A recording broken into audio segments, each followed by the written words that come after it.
Merci pour ce bon moment que tu nous accordes d'écouter ta parole. Ta parole est une lampe à nos pieds. C'est une lumière sur notre sentier. Nous avons besoin de toi parce que nous savons sans toi nous ne pouvons rien faire. C'est ainsi que Seigneur enlève tout ce qui est de l'homme. Que l'homme n'est rien. Mais toi, tu es tout. Sois avec nous, Seigneur. Moi qui parlerai, aide-moi. Je ne suis pas plus que mes frères, mais c'est seulement par ta grâce. Si tu m'abandonnes, je sortirai d'ici déçu. Et mes frères regretteront leur temps passé. Mais nous te demandons de nous aider, puisque c'est toi qui édifies ton église.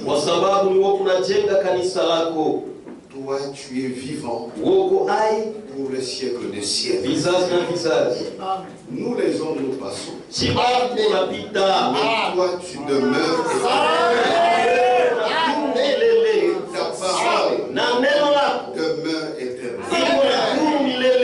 Et tu nous as dit, celui qui fait ta volonté, c'est celui qui vivra éternellement. Aide-nous ce matin. Nous venons chercher la vie éternelle. Nous, Seigneur, nous avons besoin de toi, de te sentir, de t'expérimenter, puisque tu es le même hier, aujourd'hui et éternellement. Merci, Seigneur. Dans le nom de Jésus-Christ, nous t'avons ainsi demandé. Amen. Amen. Jude, verset 5.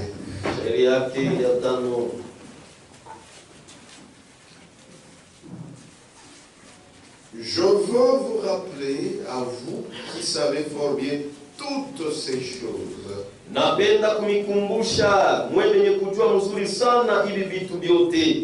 Que le Seigneur, après avoir sauvé le peuple et avoir tiré du pays d'Égypte, fit ensuite périr les incrédules. Vous pouvez vous asseoir. Je viens de lire la Bible. Et Jude, apparemment, il rappelait aux gens qui connaissaient fort bien ces choses. C'est comme ce matin. La majorité d'entre nous, nous sommes des anciens croyants. Nous connaissons très bien le message. Et on nous rappelle aussi ces choses que nous connaissons fort bien. Parmi ces choses, c'est que après avoir sauvé le peuple et l'avoir tiré du pays d'Égypte, le Seigneur fit ensuite périr les incrédules. C'est-à-dire le même Dieu qui a sorti le peuple d'Israël de l'Égypte, c'est le même Dieu qui a fait périr parmi eux les incrédules. Frère Branham disait toujours, À chaque réveil, kukila amsho naissent des jumeaux. kunazalikwaka bankundu. Toi, ce frère Branham. Hii ni ndugu Branham. À chaque réveil, Kukila amsho il y a toujours eu des jumeaux. kunekalaka paka bankundu. Il y a les spirituels Kuko bakiro et il y a les charnels. na kuko vile vile bakimwili. C'est ce que frère Branham dit. Ndio vile ndugu Branham anasema. Et vous allez vous rendre compte que Na mtaona ya kwamba les Écritures maandiko soutiennent ça. inaisimamia. Le Seigneur lui-même Bwana yeye peke yake a sauvé son peuple. alikuwa watu wake, Et c'est vrai, il l'a sauvé. na ni kweli alibaokoa. Ils ont traversé la mer Rouge. Balitambuka bahari nyekunda. Lui-même les a tirés. Ye moya Et alibatosha la Bible bakokota dit, ils étaient sauvés. na baliokolewa Et ils se sont réjouis. na balifurahi. Mais lui-même, Dieu connaissait. Lakini ye moya Mungu alijuaka. Amen. Amen. Dieu connaît toutes choses. Mungu anajua vitu vyote. Vous ne pouvez pas frauder dans les choses de Dieu. Hamwezi kuibia mambo ya Mungu. C'est ainsi que lui avait vu Na ndio vile yeye alionaka que les incrédules ya kwamba bashokuamini étaient là. balikuwaka hapo. C'est ainsi Na ndio hivi que lui-même a toujours eu un mécanisme ye moya halikalaka tu na namna yake ya kutumika pour que les faux là ili bale babia bongo bale puissent s'éliminer d'eux-mêmes. balitoshe mobo benyewe. Amen. Parmi ceux qui ont eu ce grand réveil, Katikati ya bale balipata ile hamsho kubwa il y avait des jumeaux. kulikuwa bampundu. 1 Corinthiens. Wa Korinto wa kwanza. Je n'aime jamais la répétition. Nisipendake kurudilia, Mais j'ai toujours eu ma façon pour aussi faire bénéficier à ceux-là qui n'étaient pas là. lakini kalana namna yangu njoo kufanya bali kwa sababu yuko na Mungu apatie. 1 Corinthiens chapitre 10, Wa Korinto wa kwanza sura ya 10 verset 1er. shairi ya kwanza. Frères, Banduku, je ne veux pas que vous ignoriez nisipende mkose kujua que nos pères ya kwamba baba zetu ont tous été sous la nuée, bote balikuwa chini ya wingu, qu'ils ont tous passé au travers de la mer. bote balipita kubahari. Dans ces tous ici, Mwile bote les ile charnels étaient là, bakimwili balikuwamo, les incrédules étaient là, bashokuamini balikuwamo, les moqueurs étaient là, bakuchekeleana balikuwamo, les ramassis bakufuatafuata étaient là, balikuwamo, qu'ils ont tous été baptisés en Moïse, bote balibatizwa ndani ya Musa dans la nuée muwingu et dans la mer, na mbahari, qu'ils ont tous mangé le même aliment spirituel bote balikula chakula moya ya kiroho et qu'ils ont tous bu le même breuvage Non. spirituel. na bote balikunywa kinywaji kimoya ya kiroho. Même ces incrédules-là, Hata bale bashokuamini, car ils buvaient à un rocher spirituel kwa maana banawezaka kunywa kumwamba ya kiroho qui les suivait, ile inaweza kubafuata, et ce rocher na ile mwamba était Christ. ilikuwa Kristo. Mais ce qui est important dans ceci, c'est Lakini le siku ya mafamu hii mshairi hata, mais la plupart d'entre eux lakini bamingi katikati yao ne furent point agréables à Dieu. hawakumpendezake Mungu, Malgré qu'ils ont été tous baptisés en Moïse, ingawa wote balibatizwa ndani ya Musa dans la nuée et muwingu dans la mer, na mbahari, ils ont tous mangé le même aliment bote balikula chakula mwema ya kiroho et qu'ils ont tous bu le même breuvage spirituel. na bote balikula kinywaji kimoja ya kiroho. Et Paul précise, Na Paulo anataka car ils buvaient à un rocher spirituel kwa maana banaweza kunywa kumwamba ya kiroho, ile inaweza kubafuata, na ile mwamba ilikuwa ka Kristo. mais Lakini la plupart d'entre eux, bamingi katikati yao, et puis hein, c'est la plupart, kisha ni bamingi, mais la plupart d'entre eux lakini bamingi katikati yao ne furent point agréables à Dieu. hawakumpendezake Mungu, Et ils donnent même ce qui a suivi. na analeta ile lifuata. Qu'est-ce qui le pousse à dire ça? Ni kitu kinamsukuma aseme vile? Puisqu'ils périrent Kwa sababu walikufa dans le désert. jangwa. C'est dans le désert Ni mjangwa que la nature de chacun s'est révélée. ndio asili ya kila mtu ilionekana wazi.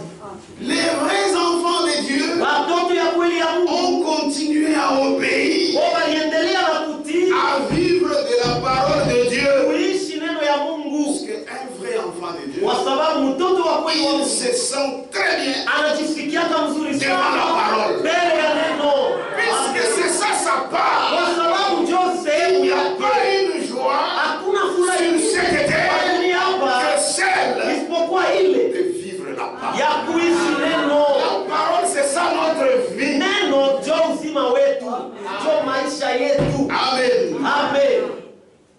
Que Dieu vous bénisse. Mungu amebariki.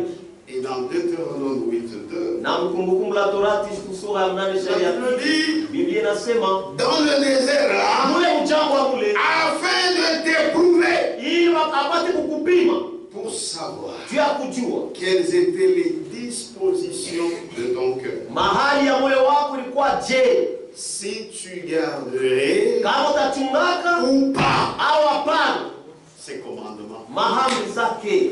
C'était le but du désert. Ndio ilikuwa kifukuzio ya Les jangwa, vrais enfants de Dieu ni juu watoto ya kweli ya Mungu se manifestent. waonekane wazi, Et les vrais enfants de Dieu na watoto ya kweli ya se Mungu manifestent toujours. wanaonekanaka wazi mpaka Et dans ce désert, na mwile jangwa, les vrais enfants de Dieu watoto ya kweli ya Mungu s'étaient manifestés. wanaonekanaka wazi,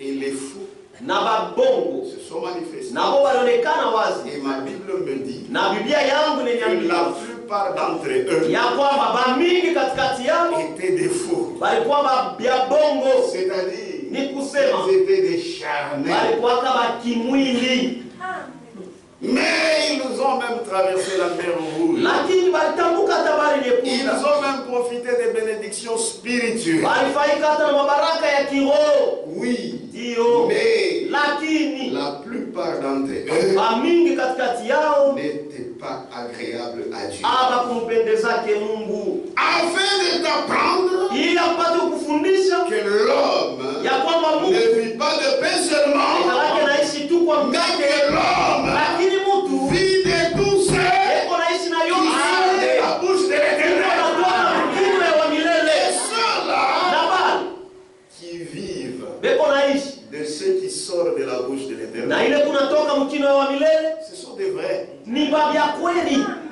Mais les autres lakini hawa wengine se sentent mal à l'aise beko nasikia malales devant la parole. mbele ya neno. Mon frère, ma soeur, Ndugu yangu, dada yangu, si tu aimes la parole, kama unapenda neno, tu es un enfant. uko mtoto wa Mungu. Si tu aimes Dieu, Kama unampenda Mungu, tout ce qu'il dit, yote ile anasema, même si c'est difficile, hata kama ni ya toi nguvu, tu aimes quand même. wewe lakini Tu unapenda aimes Dieu. uko wa Mungu. Amen. Amen.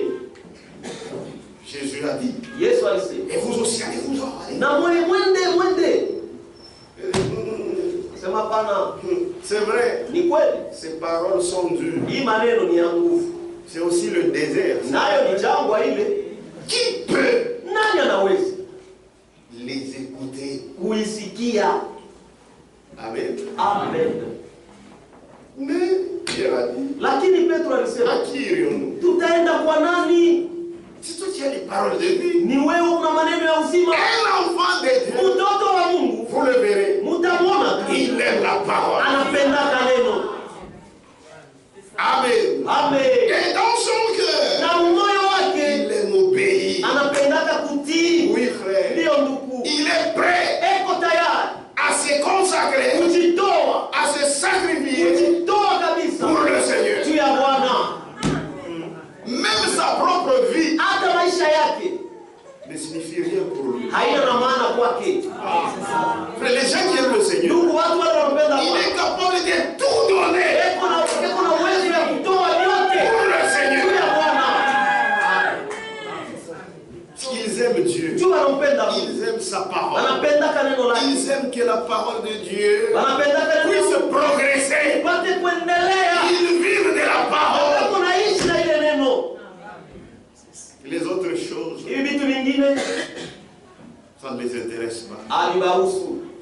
ça les intéresse peu.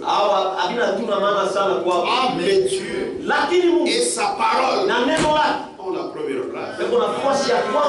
Pendant le coronavirus, on avait beaucoup souffert. Restez à la maison. Mais il y a d'autres, des ramassis, des incrédules. Et c'était la joie. C'était le bonheur. C'est un petit test de comprendre si tu es des dieux ou si tu ne l'es pas. Afin de t'apprendre que l'homme ne vit pas de pain seul, mais que l'homme vit de tout ce qui sort de la bouche de l'Éternel. Le désert, c'est pour être éprouvé par Dieu. Le désert, c'est pour être tenté par le diable. C'est arrivé aussi au Fils de Dieu, Jésus. Matthieu 4. Vous connaissez très bien cette écriture. Matthieu chapitre 4. À partir du verset 1er. Alors, Jésus fut amené par l'Esprit. Un enfant de Dieu, tu dois manifester ta nature. Ou dans le désert. Alors Jésus fut amené par l'Esprit dans le désert. C'est comme on avait dit pendant la semaine. Israël qui est sorti d'Israël. Mais il pouvait facilement aller à Canaan. Mais Dieu a dit non, il faut vous former. Puisque si vous entrez directement, vous n'aurez pas l'esprit combatif. Pour hériter, il faut combattre. Il faut monter dehors un ennemi. Pour que tu vives la sainteté, il faut que tu catharies à Zambi. Je dois hériter. Maintenant, directement entrer là-bas. Passez d'abord par le désert. Vous devez acquérir l'esprit combatif. C'est la vérité. Alors Jésus fut amené par l'esprit dans le désert pour être tenté par le diable. Après avoir jeûné 40 jours et 40 nuits,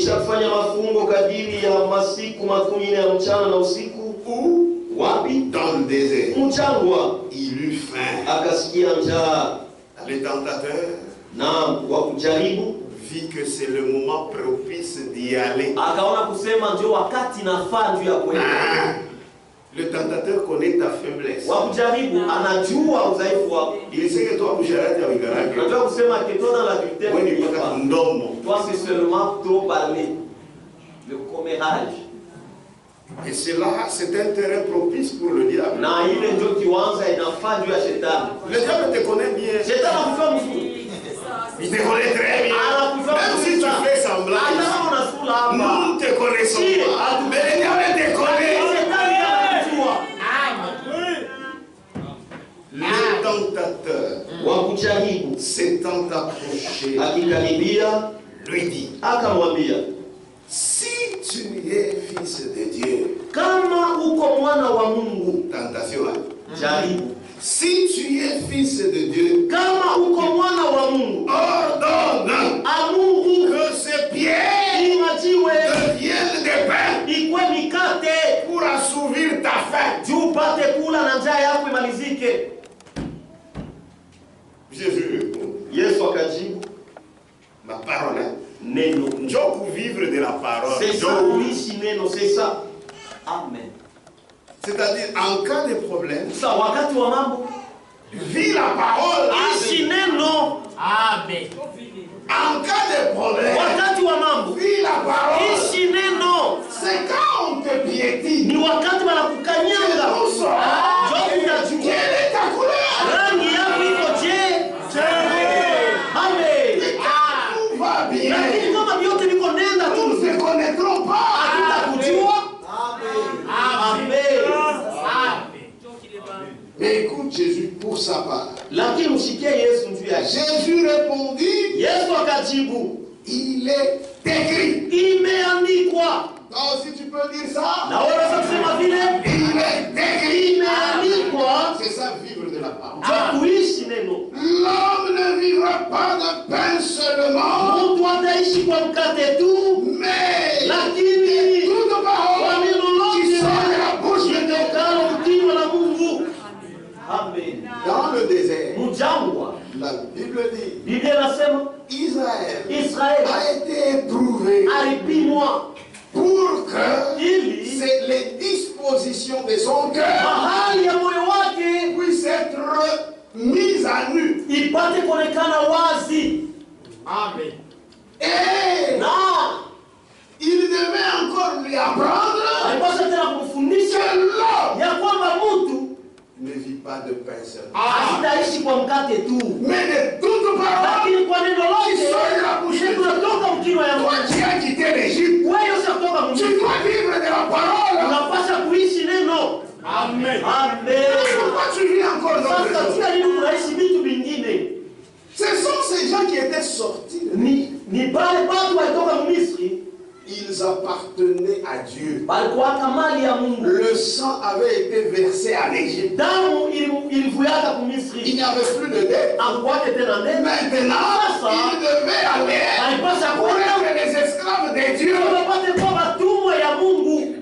Ils ne devaient plus vivre sous la parole de Pharaon, Hawapasake tena kuishi chini ya neno ya Farao, mais sous la parole de Dieu. lakini muneno ya Mungu. Toi aussi, Na wewe vile tu vile as quitté les bars, ulitoka tu as mabaya, quitté les dénominations. ulitoka Tu mazee, viens pour faire quoi? unakuja tu kufanya C'est nini? pour vivre la Ni parole. ya kuishi neno. Amen. C'est la vérité. Ni ukweli. Et dans le désert, Na mjangwa tous les incrédules devaient y périr. basho kuamini bote balipasha kufa amo mule. Pourtant, la Bible dit Japo Biblia inasema qu'ils étaient sauvés. baliokolewa. En d'autres termes, Kusema kwingine qu'ils étaient engendrés à la vie. ya kwamba balizalikwaka mubujima, Mais ils devaient continuer à prendre part lakini balipasha kuendelea na kushiriki à la nourriture spirituelle. chakula ya kiroho. C'est-à-dire Ni kusema ce que Dieu disait. kile Mungu alikuwa anasema, Sinon, kama bado ils devaient périr. walipashaka kufa Et ils ont péri na balikufa vya kweli dans le désert. jangwa. Abraham a dit, Ndugu Rama anasema j'ai prêché nihubiri la persévérance des saints. kukangamana kwa watakatifu. C'est-à-dire, si tu crois, Ni kusema kama tu na dois persévérer unapasha dans la parole. C'est ça, muneno persévérer dans la foi. na kukangamana, C'est ça. ndio kukangamana muimani. Si tu ne le fais pas, Kama uifanye tu meurs. unakufa. Regardez ça. Et regarde-moi Unyangalie, fixement. C'est ça. unyangalie sana Jovi. Kama mmoja jaku c'est fini. Continue. Hapana, endelea. C'est lui qui a cru véritablement. Unayamini Il kia kweli. vit de la parole. Amekamata naishi na neno. C'est-à-dire, Ni kusema il met en pratique la parole. yanatumikiaka neno. C'est la vérité. Ni ukweli. Il faut prendre part Inapasha kushiriki à la nourriture spirituelle. chakula ya kiroho. C'est-à-dire ce que disait Dieu. Kusema kile Mungu anaweza kusema, Sinon, kama pana ils devraient périr. balipashaka kufa Et ils ont péri. na vya kweli balikufa. Que Dieu bénisse. Mungu abariki. Oh, ndugu C'est Kisimba, pour engendrer la vie encore uzalikuwa périr. mkushima tena kufa. Hapana. Ça c'est quoi ça? Tungali kusomea. Attendez, moi je vais vous lire.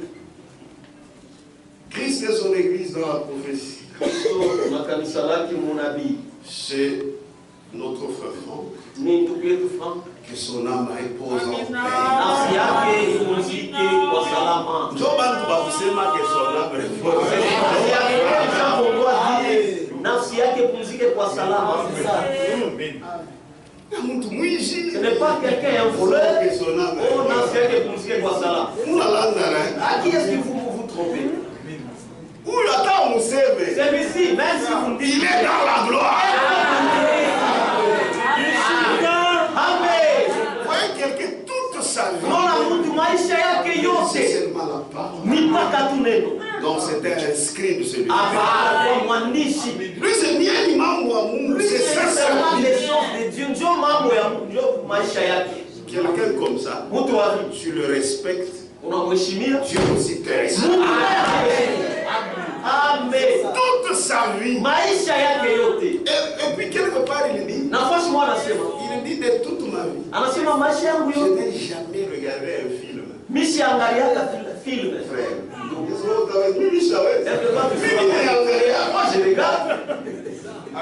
Moi je regarde. Moi je regarde. C'est ton ami celui-là. Toute sa vie.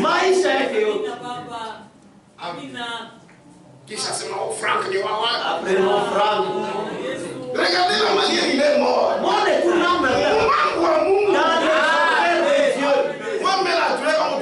nous ne savons pas si tu mourras dans le bar. Ou bien c'est dans une poitrine d'une grosse.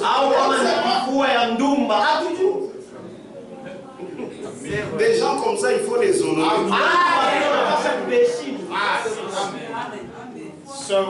Franck, c'est un homme de Dieu. Je l'ai beaucoup aimé. Et je continue à l'aimer. Tu vas toi, Mungu. Avec le parti chez Haya.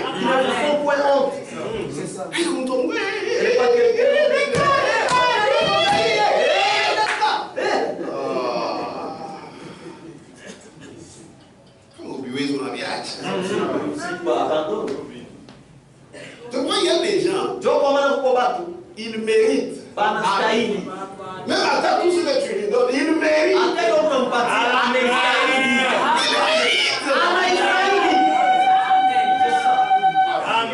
Toute sa vie, depuis sa jeunesse, c'est seulement les affaires de Dieu. Un jour j'ai vu sa photo. Il était trop jeune, très beau. Hein? Comme il est là. Je le regarde, j'ai dit, donc toute cette jeunesse, Il a donné ça à Jésus. et j'ai calculé, il avait à peu près mon âge. Mais il avait déjà beaucoup d'années dans le royaume.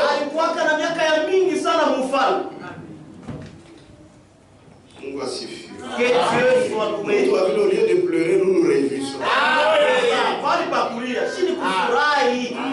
Frère, il est dans la gloire. Amen. Bon, ils sont les assassins. Christ et son église dans la prophétie. Qui aime frère? Que Dieu vous bénisse. Dire ça, ce n'est pas être un idolâtre. Amen. Amen. Page 18. Ukarasa wa 18. Quiconque. Yeyote. Non. Allons vite. Twende mbio mbio. Si notre âme Kama nafsi yetu a été engendrée ilizalikwa à la vie, uzima, elle peut encore la perdre. inaweza tena kupotea. Là je le lis encore une fois. Il ne faut pas jouer avec les affaires de Dieu. Frère, c'est fini, c'est fini. C'est fini comme on va bien. Tu es le vrai. Si notre âme a été engendrée à la vie, elle peut encore la perdre.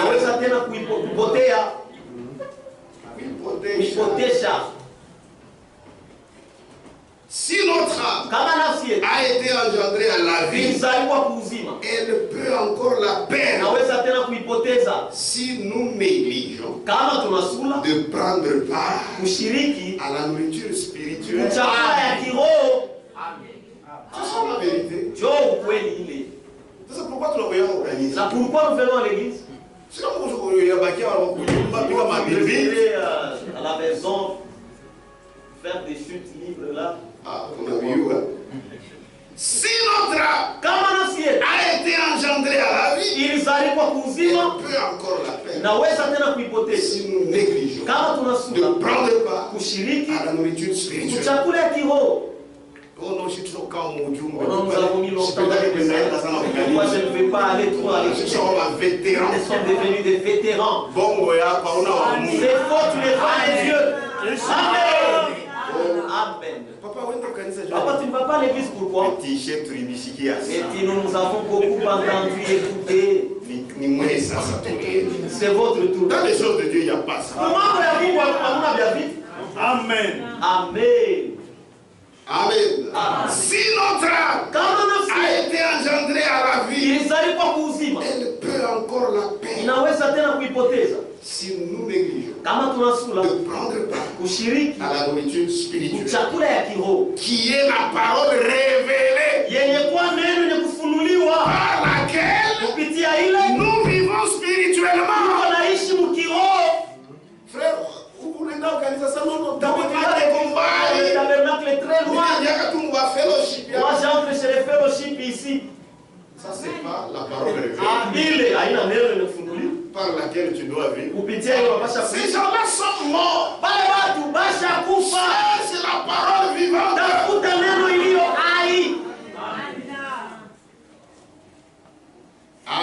Amen. Si nous négligeons de prendre part à la nourriture spirituelle, qui est la parole révélée, par laquelle nous vivons spirituellement. Alléluia. Amen. Je n'effacerai point son nom du livre de vie. Livre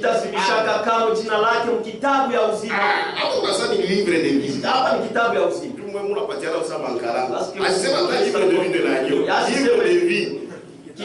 Pour maintenir cette vie, il faut prendre part à la nourriture spirituelle qui est la parole révélée. Beaucoup de gens lisent mais ne comprennent pas. Amen. Amen. Soyons bien conscients du poids d'une telle déclaration.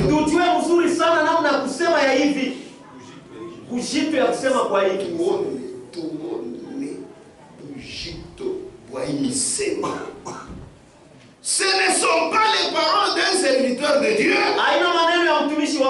ou de quelque autre homme, mais bien celles de Jésus-Christ lui-même, le Fils de l'homme, le prophète Dieu, prononçant sa parole qui est esprit et vie.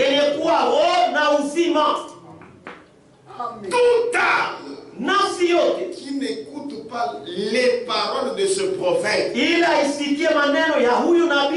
n'est pas Branham. Ici c'est Jésus-Christ. Amen. Amen. Toute âme qui n'écoute pas les paroles de ce prophète est en grand danger. Mais oui, ce n'est pas un problème. Ce n'est pas un problème à toi-même. À toi-même. Cette parole, écoutez-le, a plus de signification qu'il nous est possible de le comprendre. Entre toutes les différentes voies religieuses du monde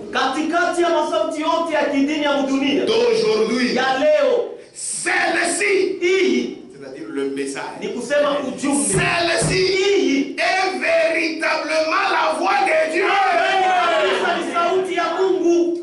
Les jours sont venus où nous devons écouter la voix qui retentit comme le son d'une trompette.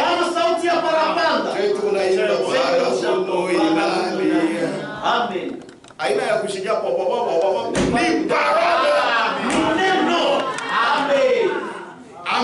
Amen.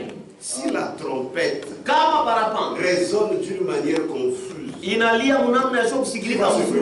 Nani atajitayarisha kufika?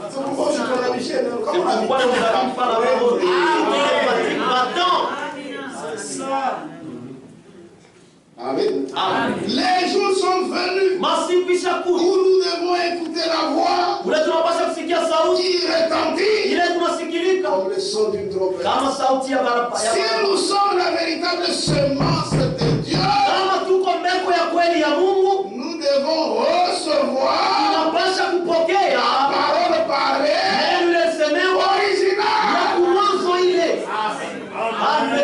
Mais dans le désert, Lakini mjambo les incrédules, basokuamini les ramassis, babifuatafuata les moqueurs bakuchekeleana ne recevront pas ça. hawatapokea Ils hilo. vont se mettre Wao watakuwa à créer leur propre parole. wataanza kuumba maneno yao wao wenyewe. C'est la vérité. Ni ukweli.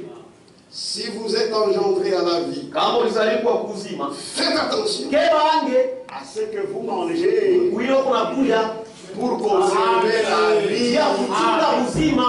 Uzima ni wewe mwenyewe Lakini unalichungia. c'est toi-même qui dois te la garder. C'est ça. Même si quelqu'un est influent, Hata kama mtu ni uvuto il sana, est connu dans le monde. amejulikana dunia mzima, Moi, c'est ma vie. mie ni maisha yangu. Tu ne peux pas faire n'importe quoi. Hauwezi kufanya vizuri kitu Je gani. vais comparer Mimi nitalinganisha ce que tu dis là kile unasema à pale l'original. mwanzo kile.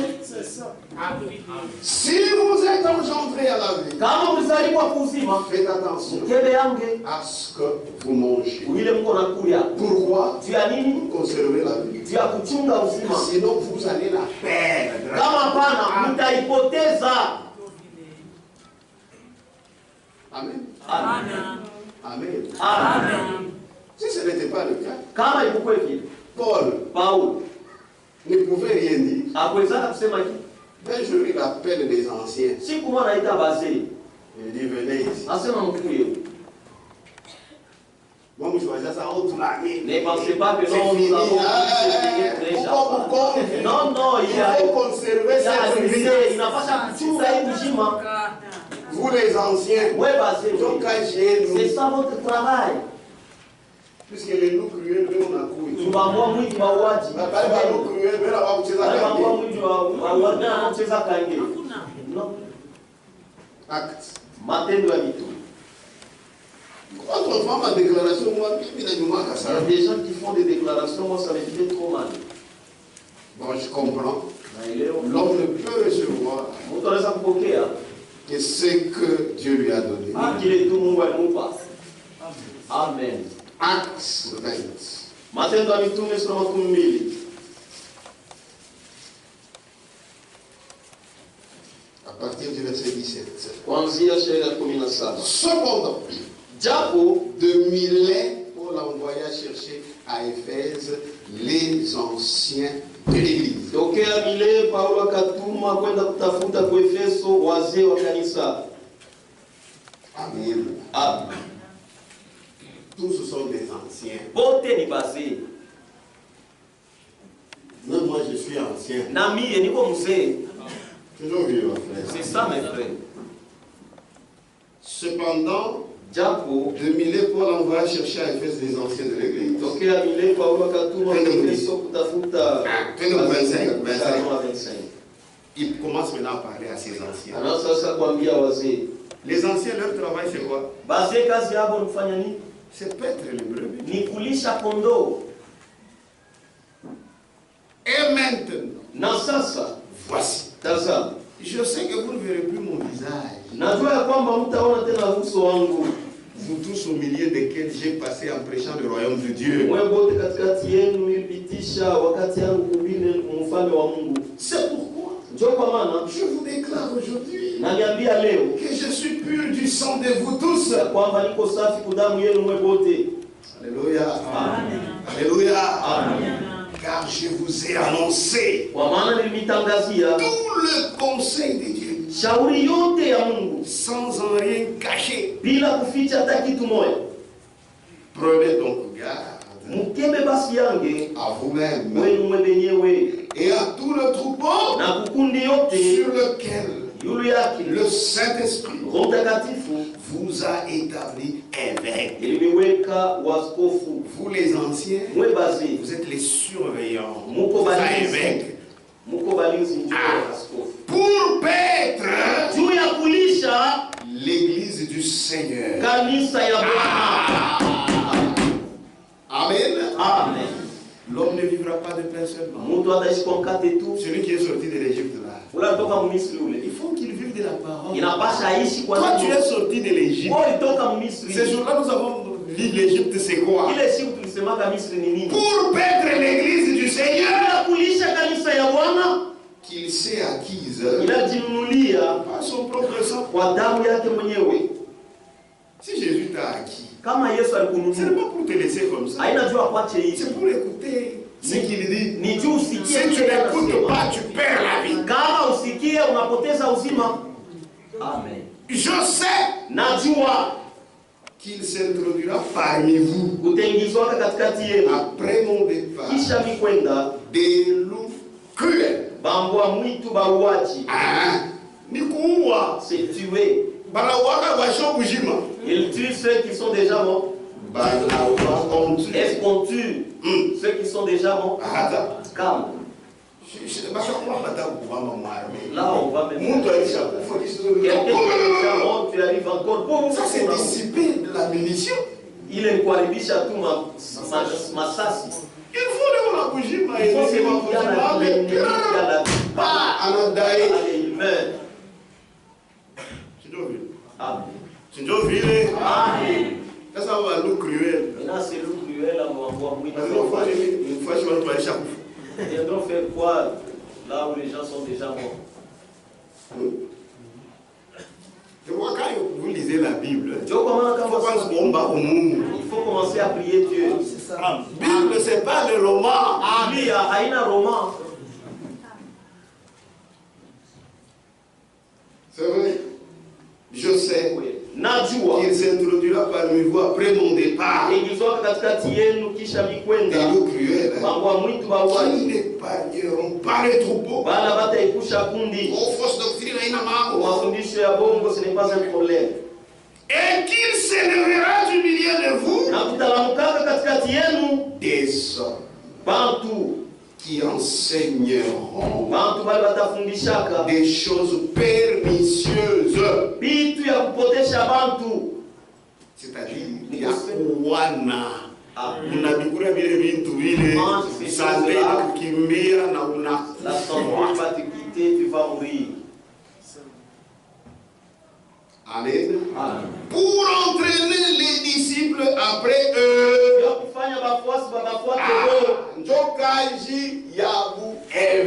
C'est ça le travail Yabalinzi. Alors on dit quoi? Veillez. Veillez. Tu ne peux pas être un ancien ou un pasteur qui n'a pas de souci des âmes. Pasteur, tu es voleur. Tu n'as même pas les soucis des âmes. Si on entend qu'on t'a attrapé en train de voler, ne vas-tu pas perdre les brebis? Il y a les faibles qui vont partir. Être dirigé par un voleur.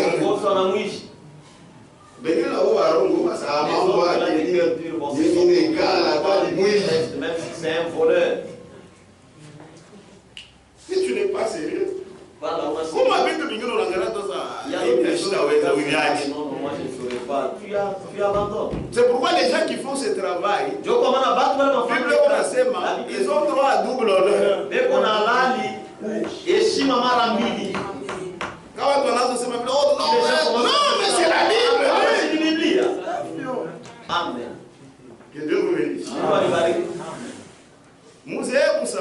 Dans la dénomination, oui, là qu'il n'y a pas.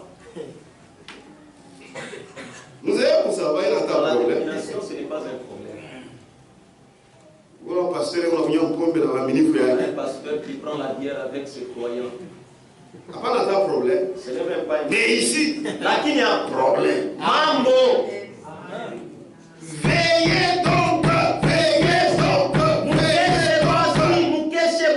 Mukeshe basi. C'est ça. Il faut bien garder le salut. Bien conserver la vie. C'est pourquoi il faut combattre. Pour la foi. Il faut combattre. Il faut combattre. C'est pour garder la vie, conserver la vie. Oh, j'ai la vie. Oh, on a aussi. Tu fais n'importe quoi. Tu écoutes n'importe quoi. On a chiqué les ouvriers tout calme. Même les Android, vos Android. Vous êtes en train d'écouter n'importe quelle prédication. Et même la prédication de Denis Les. C'est triste ça. Si vous souvenez ça. Nous, en train d'écouter la prédication de cet homme-là. Tu seras édifié par quoi? Personne.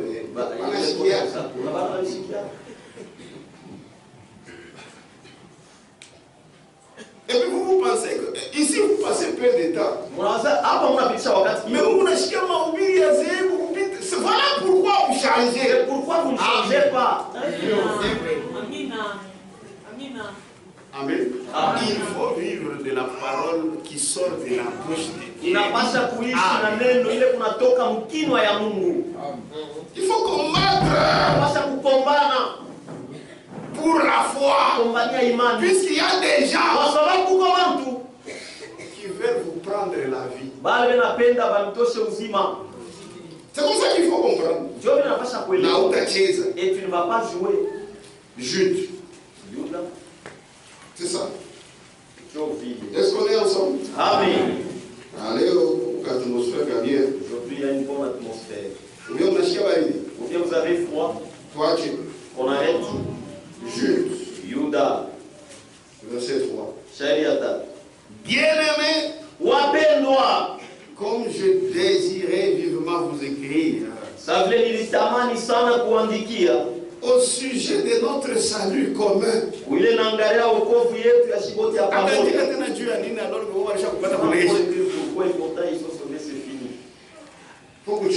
Il faut garder. Au sujet de notre salut commun, je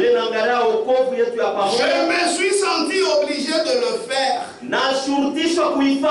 afin de vous exhorter à combattre pour la foi qui a été transmise au saints une fois pour toutes.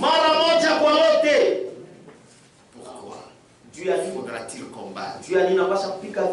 Pourquoi en d'autres termes faudra-t-il défendre ta foi? Puisque défendre ta foi, c'est ça, défendre ton salut, ta vie. Amen. Car il s'est glissé parmi vous certains hommes dont la condamnation est écrite depuis longtemps, des impies. Frère, donc que tu prennes la femme de ton frère. Moi, je me pose la question. Vous allez commencer comment? Donc, la grâce. Alléluia. Alléluia.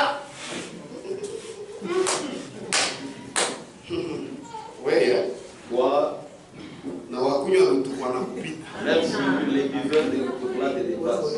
C'est vrai. Comment tu m'as vu, ils sont là? Il y a des gens comme ça. Allez.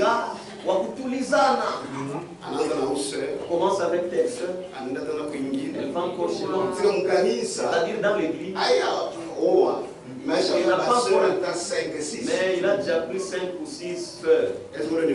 Et celui-là, c'est mon frère à moi. Et cette soeur-là, elle est ma soeur à moi. Maintenant, où est-ce que vous suivez? Vous vous draguez où? C'est pas normal. C'est comprendre. Est-ce que toi tu as le même salut que moi? Non, c'est pas normal. Et puis vous vous retrouvez encore dans la même église. Quelle sorte d'église? Là où on prêche le message du temps de la vie. Oui. Toi, on a des démons. Si tu n'es pas un démon, qui tu as pas qui n'a rien. C'est pas normal. comprend pas. Oui.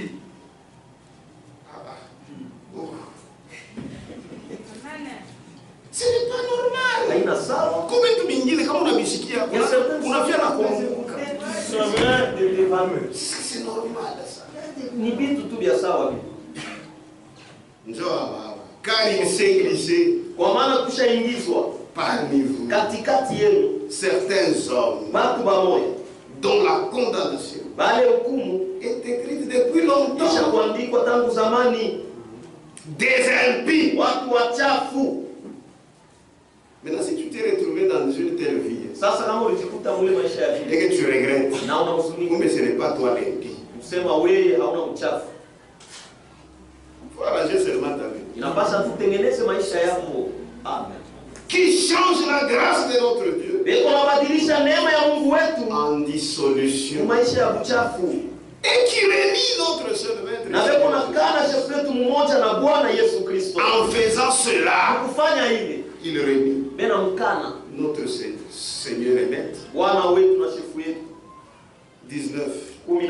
Ce sont ceux ni bale qui provoquent des divisions. Beko na kondomona makukabulana. Ce sont des charnels, frère. Ni bakimwili ndugu. Des charnels. Ni bakimwili. Hommes sensuels. Batu bakimwili. Vous causez avec ta soeur. Unasumbuliana dada. Nous pensons que vous parlez au sujet du royaume.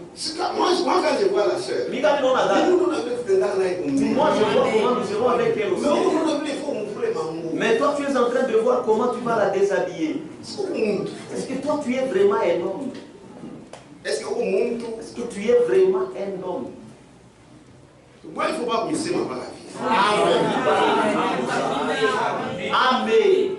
Puisqu'il y a des fois, vous pensez que comme toi tu es, tout le monde est comme ça. Il y a des gens qui tombent. C'est comme ça qu'on a c'est pas normal ça. Aina mzuri. Sasa yeye bado anafundisha bila ile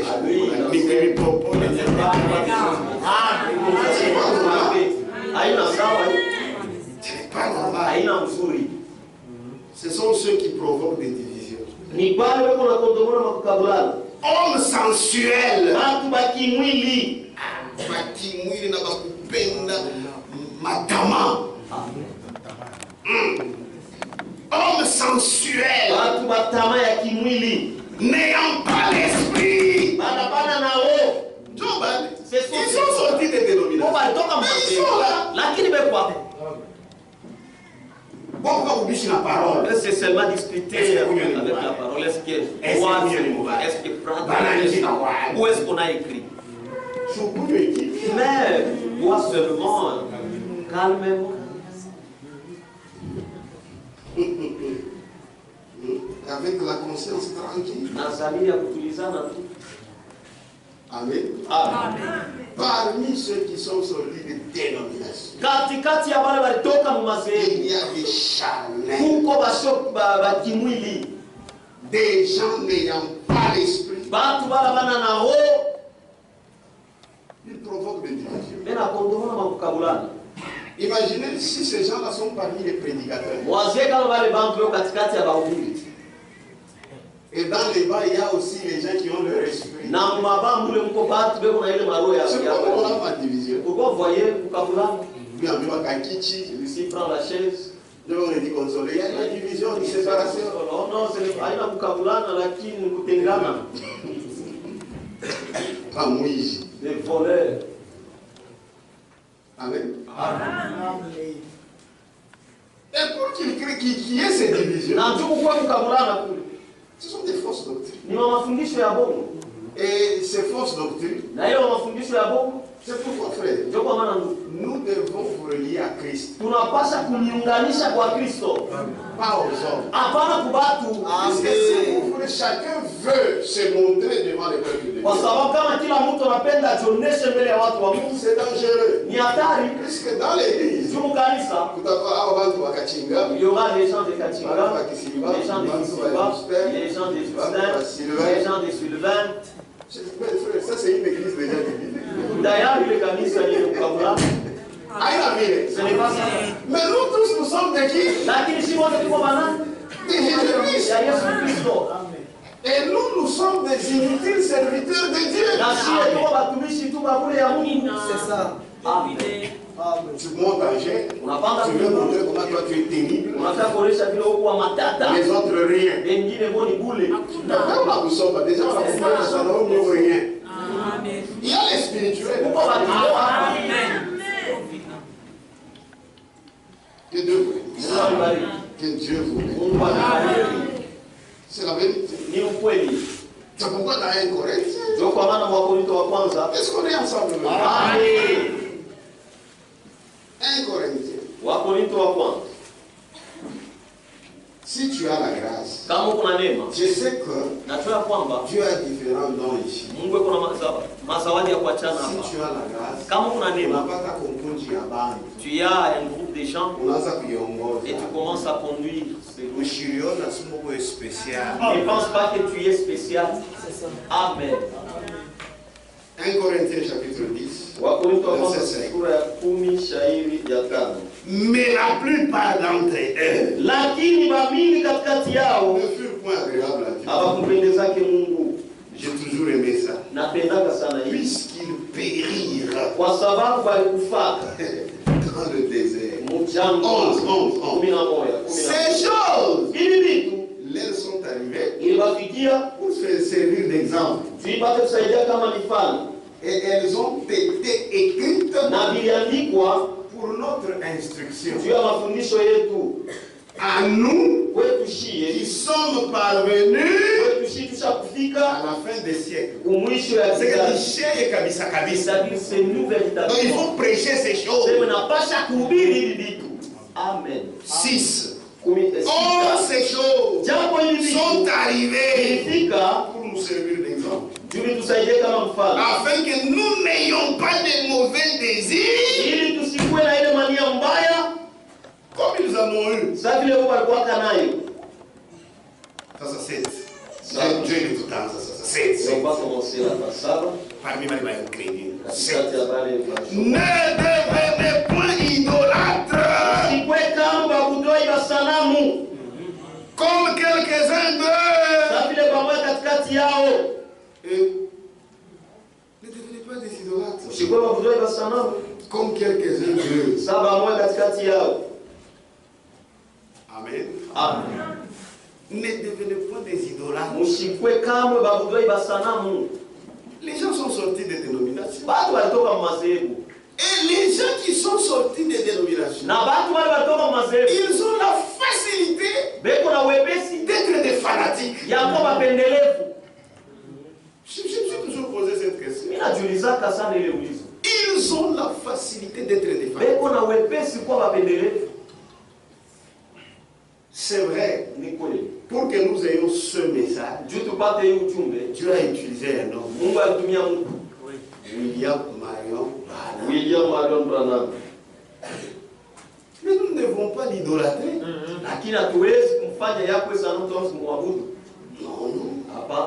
Non.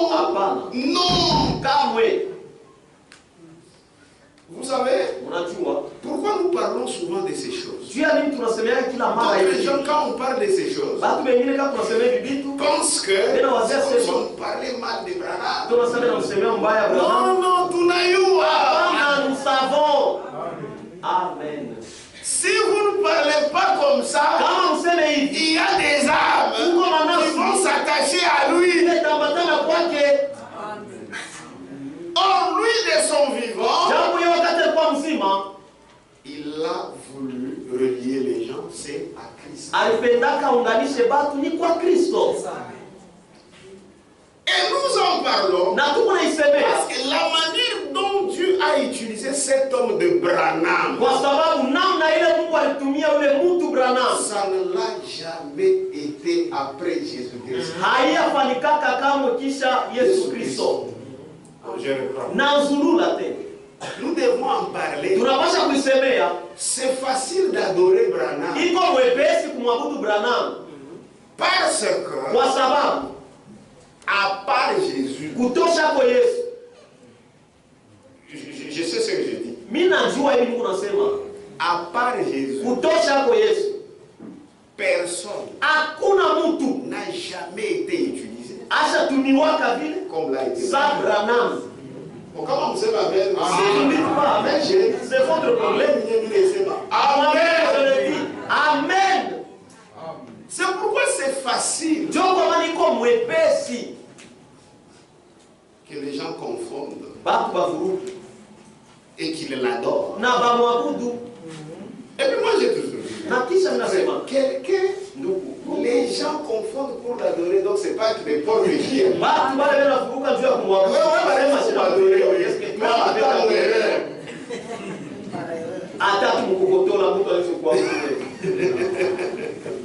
Donc d'abord quand il y a des gens, c'est-à-dire vous le voyez là, il a convaincu.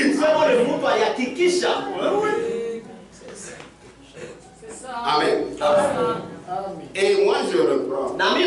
Après Jésus-Christ, il n'y a jamais personne qui a été utilisé par Dieu comme Branham. Ici c'est comme ça. Amen. Amen. Amen. Le ministère de Frère Branham, c'était un ministère plus grand. C'est vrai. Puisque c'est le seul homme qui pouvait paraître avec le signe du Messie.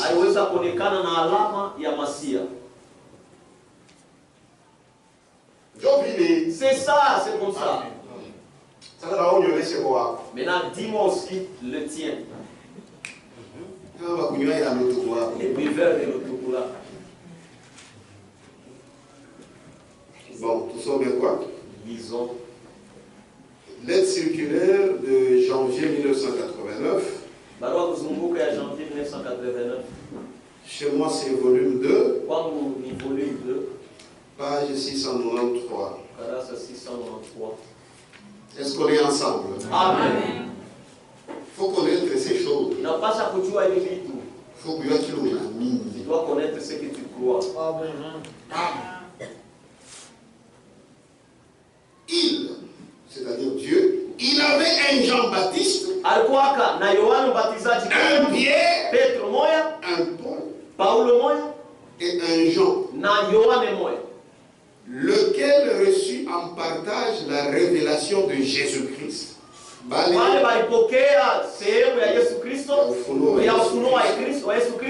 achever la Bible, s'il était utile de comparer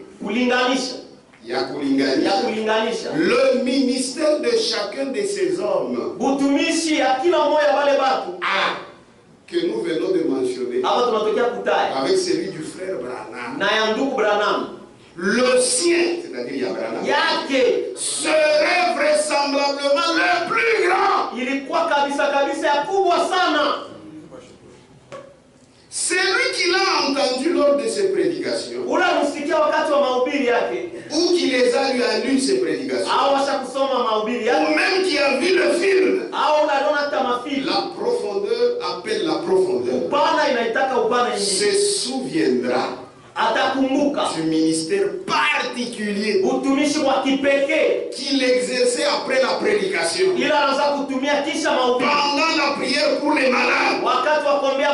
C'est le seul homme de Dieu ayant reçu du Seigneur la tâche par ce ministère surnaturel du don de révélation et de discernement, de faire paraître le signe du Messie.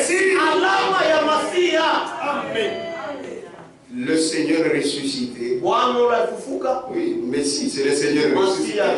Qui est encore le même aujourd'hui et de le donner à l'église comme dernier signe. C'est pourquoi je disais pendant la semaine. Serve Dieu. Amen. Tous veulent être des Branham. Sans avoir l'appel de Branham.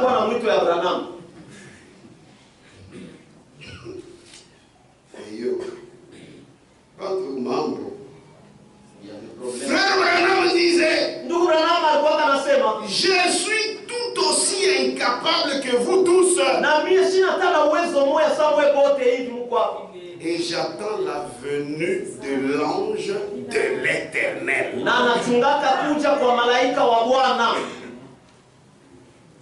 C'est seulement lorsque l'ange du Seigneur s'est trouvé près de lui sur la plateforme et que la colonne de feu, la lumière surnaturelle, descendait dans l'auditoire et demeurait sur une certaine personne. Amen. Sur une certaine personne que Dieu lui montrait ce qui allait arriver.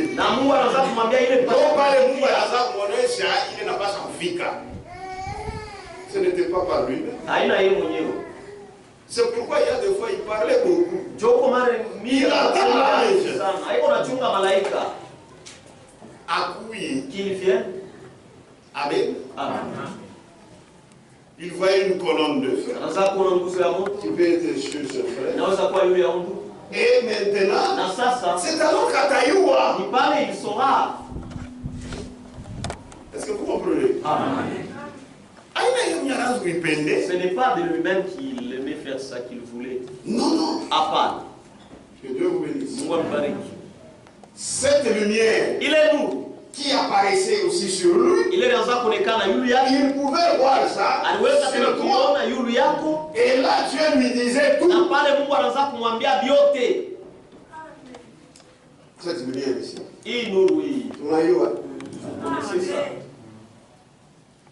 Oh, moi, je regarde ma photo à Branham. Vous n'avez pas les photos.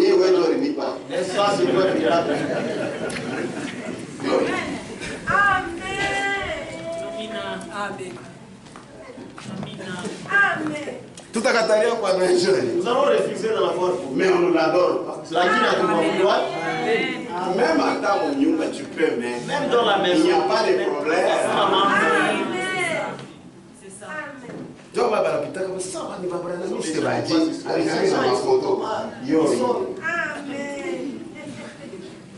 Voilà la colonne de feu. Bâtonner, c'est qu'on vient de si on a fait ça, notre frère, si on a mis une binte bien confirmé par le ciel. C'est pourquoi, si tu soutiens cette œuvre, Dieu doit te bénir. Ne faisons pas des histoires.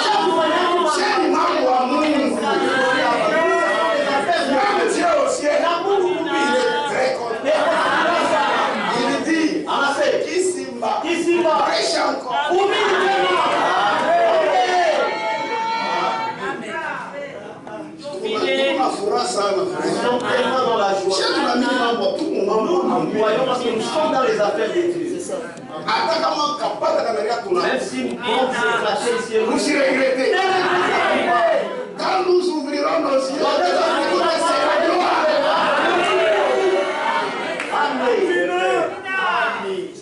Dieu nous a compris. Amen.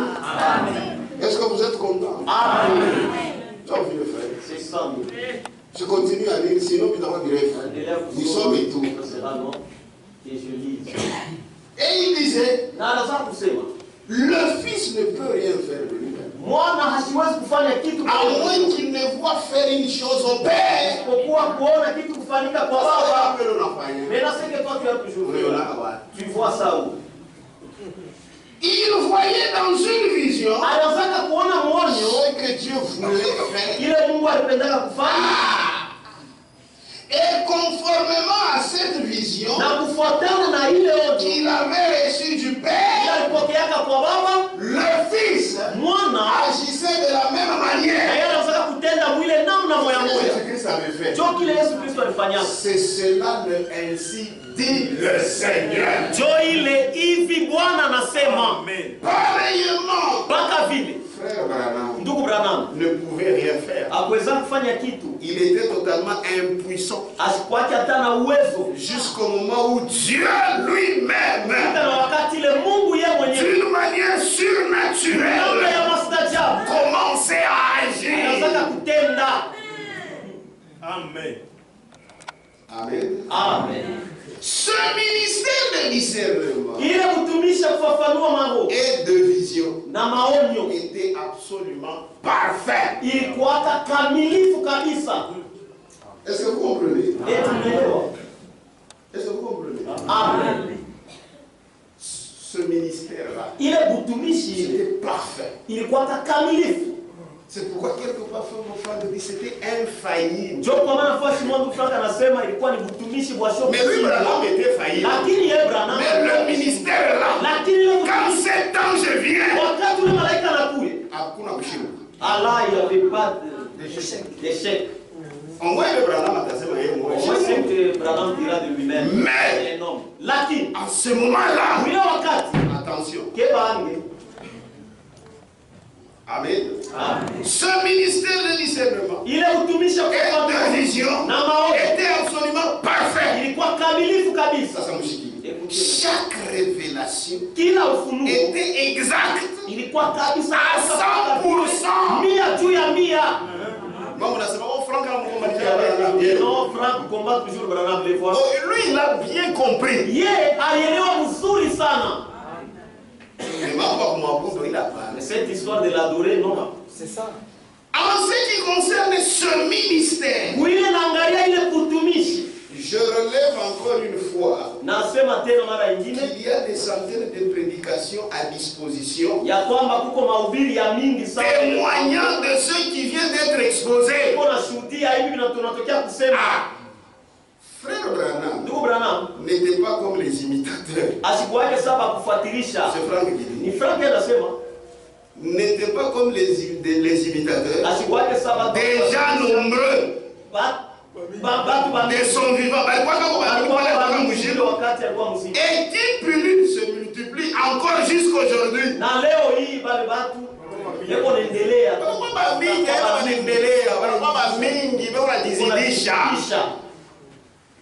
On les voit. Des imitateurs. C'est faux. Tu regardes seulement, tu te dis. Oh, il y a quelqu'un qui souffre de l'estomac ici. Papa, je suis précisé. Et celui-là, il faut l'appeler frère. C'est un papa. Papa, précis. Papa, Takati Shabi.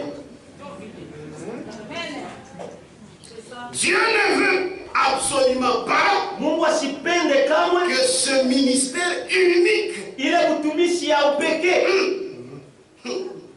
donné sur l'ordre du Seigneur comme dernier signe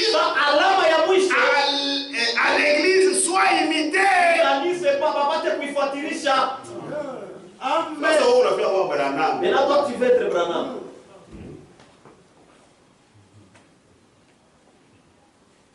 Amen. Amen. Tous les ânes. Le ministère de Frère Branham ressemblait à celui de Jésus-Christ. Mais il n'était pas Jésus. C'est là où nos amis sont tombés.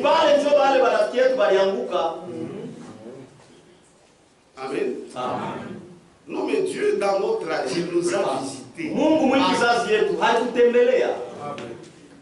Si tu ne crois pas ce message, ou qu'on vole dans la je ne sais pas comment le dire. Si tu es dans la conseil, Amen. Amen. Frère, Dieu est merveilleux. Son ministère était semblable à celui de Jésus. Mais il n'était pas Dieu. Tous sont les frères. Lisons encore. Tous sont les frères. Lisons, frère. Lui, il est rentré à la maison. Nous continuons à réciter. Ça, c'est oui, mais il y a high et low. Mais tu es encore vivant, tu les caches. Mais ça, oui. Ça y est. Tout le monde bien. C'est tellement bon. Oui, bien, vous parlez de Donc, tu fais les cacher. Parce que c'est mauvais. Amen. Amen. 622, volume 2. 622. C'est la lettre circulaire de janvier 1987. Ibarua kuzunguka en janvier 1987. Écoutez, il faut mouchier bien, bien comprendre ceci, que ça entre, que ça pénètre. En 1955, une nouvelle période commença pour moi, Franck, wakati mwamuke kanza nju yangu mi Frank, dans le domaine spirituel. mambo ya kiroho. Je pris part à Karlsruhe aux réunions bénies de frère Branham. Nikashiriki kumkusanyiko ya ndugu Branham. C'est bon, les événements auxquels j'assistais Mambo ile nilianza kuona pendant une semaine kadiri ya juma moja n'étaient en rien inférieurs à ceux du temps des apôtres. Haikuachanake kabisa na ile ilianza kupitikana wakati ya mitume Sous le ministère de Branham.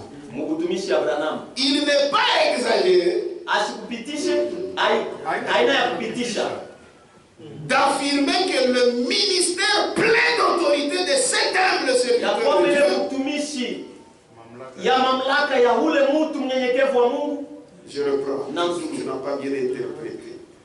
Il n'est pas exagéré d'affirmer. Aina ya kupitisha kuhakikisha. Atupitishe. Pale kuhakikisha kwamba le ministère plein d'autorité de cet humble serviteur de Dieu avait une grande analogie, ressemblance, avait une grande analogie avec le ministère de Jésus-Christ. C'est ça, quand on va bien enseigner, on va adorer. C'est ça. Amen. C'est pourquoi il ne faut pas dire ça. Il ne faut pas trop se moquer de ça. Toi, c'est la grâce. Oui, il est Amen. Page 623. Au vrai sens du terme, nous avons expérimenté par le moyen de ce ministère auquel nous avons assisté la même chose qu'il nous est dit du ministère de Jésus-Christ. Il y a un noir américain. Un vieux là, il était venu un temps ici. Il parlait dans l'Istabera. À Kikoua. Il dit, moi j'ai vécu ce ministère. Il dit, vous voyez, les gens qui l'adorent, ils ne sont pas insensés. Ils ont été mal enseignés. Il dit, moi j'étais jeune. Un jour j'entre avec les amis. On doit d'abord écouter cet homme de Kentucky. Maman anglais qui a marqué. Nous sommes arrivés. Cet homme était un homme de Dieu. Et il dit, moi je suis content que vous ne l'ayez pas vu. Ça c'était difficile. Zilikuwa nguvu. Si vous êtes mule mambo ya Mungu napitika. Kama uko mule là où les affaires de Dieu s'est passé là. C'était difficile. Ilikuwa nguvu ukose kusema que tu manques à dire huyu que huyu na Yesu. Celui-ci ils sont différents comment? Il dit, moi j'étais entré là-bas, j'étais un athée. Parce que j'ai vu des manifestations. Mais j'ai dit ça, nous lisons seulement ça dans la Bible. Mais pourquoi tous ces temps-ci Dieu ne les faisait pas? Il attendait seulement pour cet homme ici. C'est ça. Mais malgré ça, mes frères, Branham a eu son père, Branham a eu sa mère, mais Dieu savait qu'il devait faire un grand travail. C'est pourquoi lui-même l'avait préservé. Frère Branham dit, c'est vrai que je ne voulais pas aussi fricoter comme les autres. Mais il y avait une force, une puissance qui m'imposait cette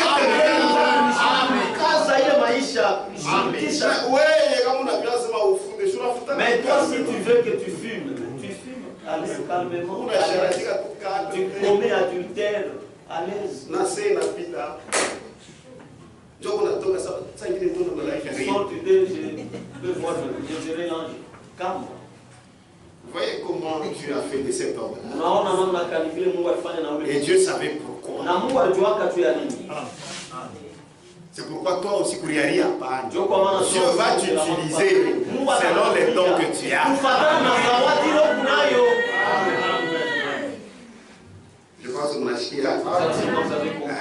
que Dieu vous bénisse.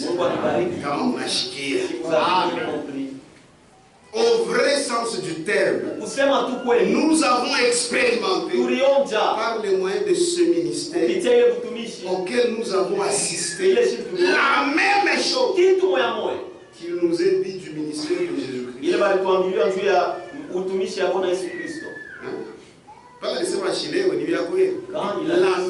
chose.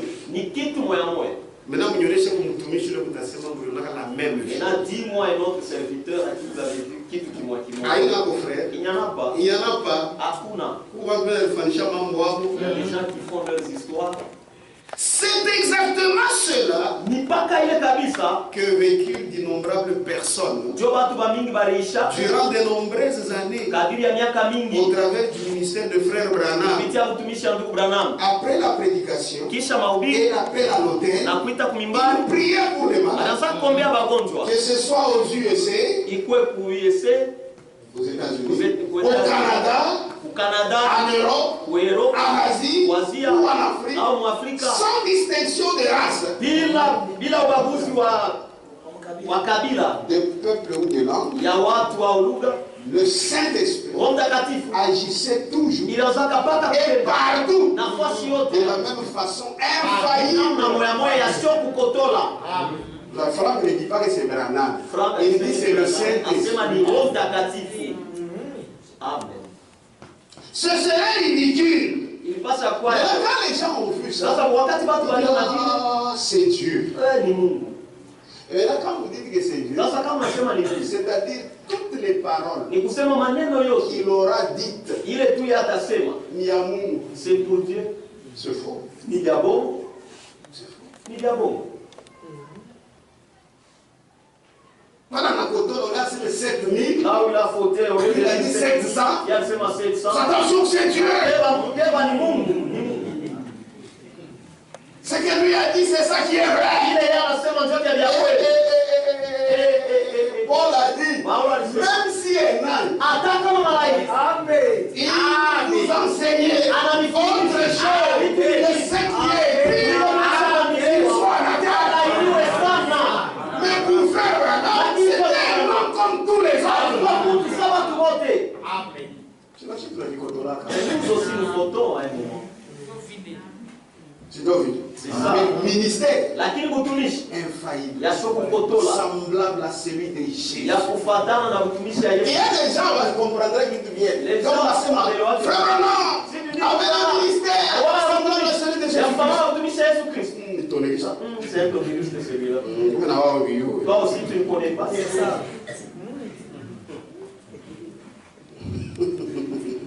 Amen. Amen. Ce serait ridicule. Pour ne pas dire un blasphème. Que de vouloir attribuer à Dieu des manquements. Il est ma cocotte là pour Abraham. Moi, mon assaini Mungu. Vous dites que c'est Dieu. Est-ce que Dieu m'a dit 7 milliards, c'est 700? Au lieu de dire 7 000, lui dit 700. Amen. Amen. Il va parler un faux anglais. Dieu est parfait. Mungu ni kamili. C'est ça. Frère Branham, c'est un an. Nous, Branham alikuwa mtu. Vous savez. Ça. Frère Branham a choisi nous à la il n'était pas au monde comme le fait. Asa Frère Branham disait que Billy Paul apparaisse. Billy Paul aonekane. Ça Billy Paul. Mara moya Billy Paul aonekane. Il entre dans le ventre de sa femme. Il y a déjà la couleur de la bonne on va toujours mentir, non même pas honte. Mais quand on parle la parole, il y a ces gens qui sont les parole. Comment Billy Paul est mort? Lui-même Branham, comment il est mort? Ouais, vous les fanatiques des Francs. Vous qui mentez, les voilà, il est mort. Nous devons abandonner la foi. Il faut être équilibré.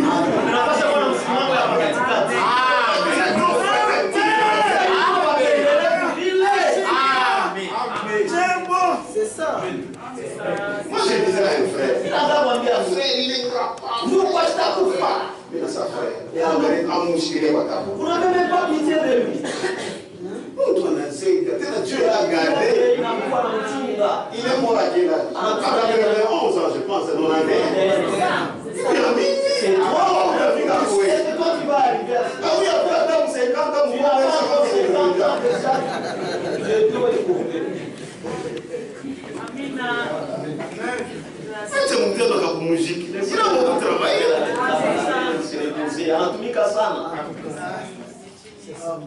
Quand il a que le Mukanda est venu, il a bouché le Mukanda. Quand il a trouvé la dernière lettre là, les gens, c'est comme s'il est en train de... Il dit au revoir. Amen.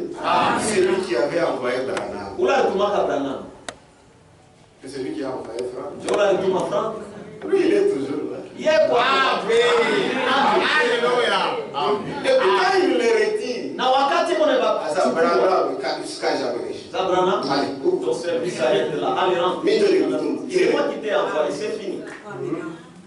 C'est ça. Mais quand on a Branham, si on avait posé la question à Branham, comment tu vois? Ah, je ne sais pas tout pour la peine d'avouer. Si nous aimerions vivre. Mais lui, mais Dieu, c'est possible. Lakini Mungu wewe mwalimu.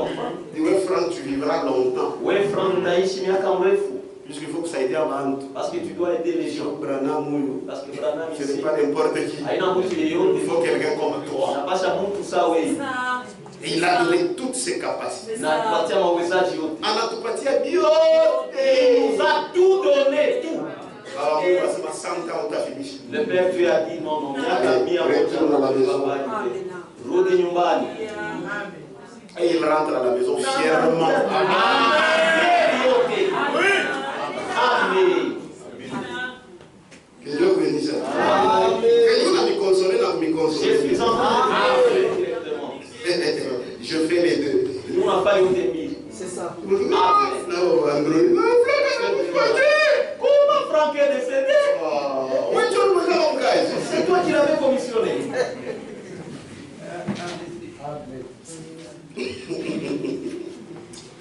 Que Dieu vous bénisse. Que Dieu vous bénisse. Ce serait ridicule. Pour ne pas dire un blasphème. Que de vouloir attribuer à Dieu des manquements. Une connaissance partielle ou de l'imperfection. Aujourd'hui encore, des centaines de prédications sont à la disposition de celui que cela intéresse. comme témoignage impressionnant. Ça ushuhuda ya kushangaisha. Ndio, il avait un ministère infaillible. Alikuwa kana butumishi washo kukotola. Mais lui-même, lakini yeye infaillible, alikuwa kana kukotola. C'est pourquoi il est mort. Ndio kwa maana alikufwa. Dieu peut mourir. Eti Mungu anaweza Il est éternel. eko wa milele. Que Dieu vous bénisse. Alibariki. C'est pourquoi Ndio kwa maana nous avons une position équilibrée na msimamo ya pakatikati envers les hommes de Dieu. Watu wa Mungu. Que Dieu vous bénisse. Ne soyez jamais des fanatiques. Musikwe kama bapendelevu. Le prédicateur, même si vous l'aimez comment, il faudra être. Même si lui-même prêche comment, si vous le suivez, vous verrez que vous direz que non, non, il est aussi un homme. Mais Dieu non. Lakini Mungu hapana. Amen. Que Dieu vous bénisse. C'est là que nous sommes différents.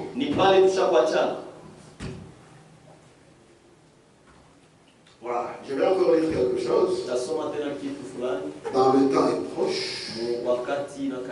Page 7.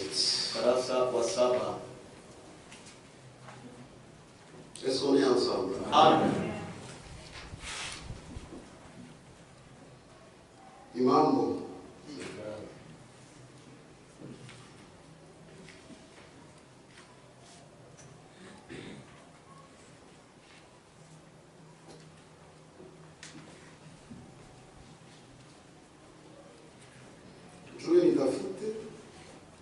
Laissez-moi chercher.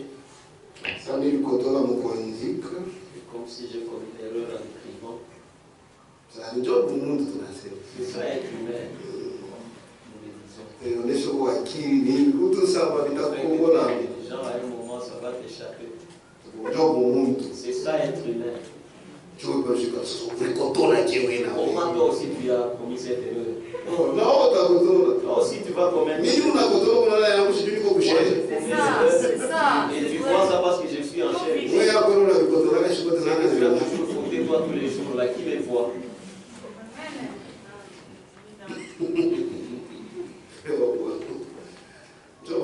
C'est ça. J'ai trouvé. Non, il n'a pas dit c'est.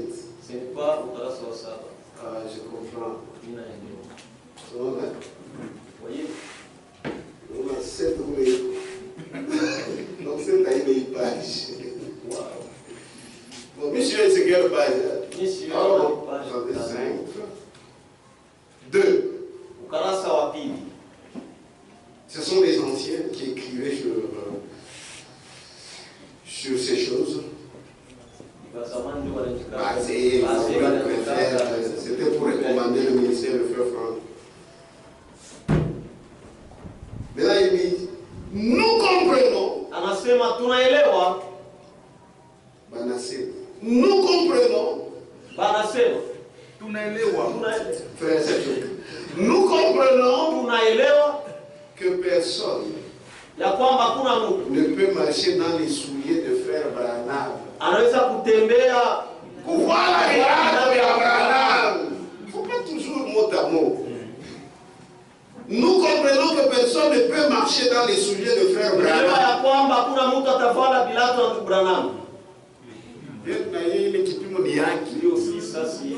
Parce qu'il a eu un appel et un ministère particulier.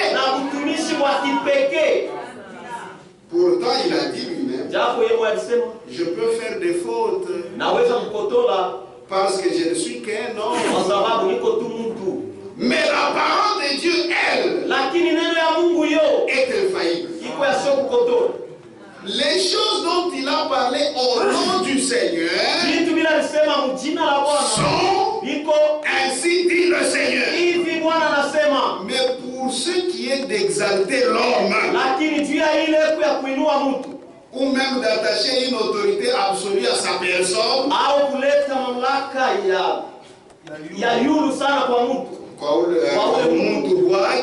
plutôt qu'à la parole de Dieu, il est évident que l'esprit qui est derrière cette attitude est celui de la première organisation, c'est-à-dire l'esprit antichrist. Jugez vous-même. Amen. Jugez vous-même. Mais avec ce grand ministère, il y a eu l'appel à sortir. Les gens sont sortis de différentes traditions. Ils sont sortis. Mais malheureusement, au lieu de continuer d'écouter le Dieu qui les a fait sortir, le Dieu de Branham, mais ils ont fait de Branham leur Dieu. Et ils ont fait des paroles de Branham des paroles infaillibles. C'est ça l'idolâtrie. C'est ça l'idolâtrie. Et frère Franck dit dans la lettre circulaire de janvier 1989, il dit ceci: celui qui glorifie un prophète et ses déclarations en les plaçant au-dessus de la parole de Dieu,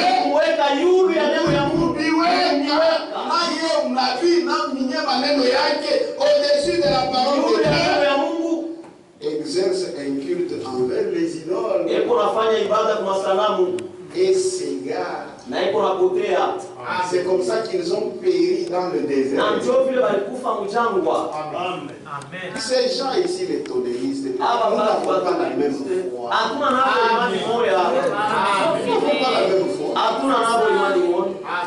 On nous a apporté la parole, mais eux, ils ne sont pas restés fidèles.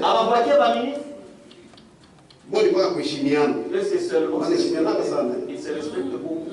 Il y a un jour, il y avait un jour, c'était un rouge-gorge. C'est un rouge-gorge. Quand il voit le frère Kazadi entrer,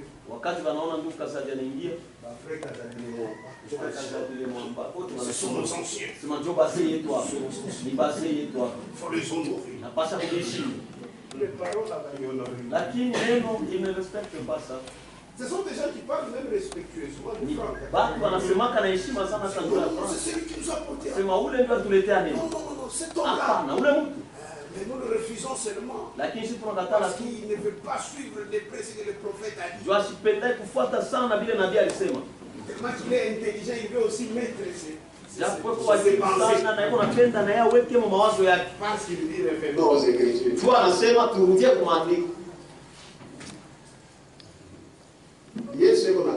Jésus vient attaquer ta main. Vous avez mangé les dîmes des gens.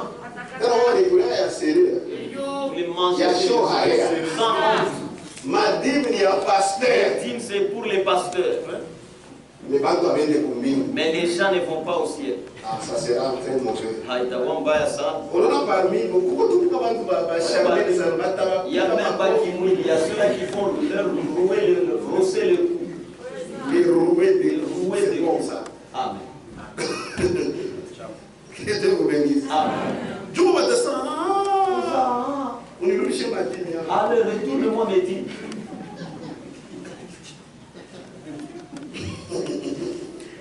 Ça paraît être amusant, mais c'est la vérité. Le temps est proche.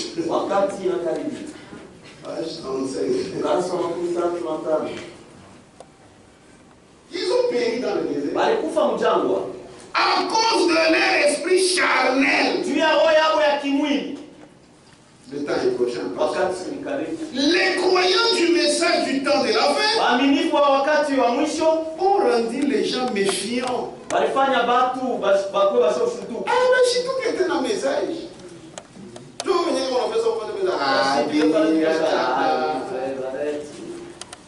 Tu meurs, vous aussi.